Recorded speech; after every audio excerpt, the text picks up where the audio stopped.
Рыбачат потихоньку на саргана, на кефаль.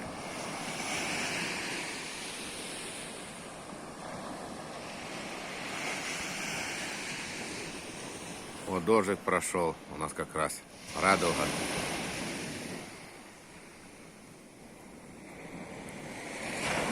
Мы тоже немножко решили порыбачить.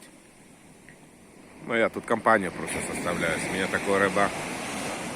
Ну, классно. Радуга вообще. Сейчас он солнышко появилось. Вот сейчас с этой стороны.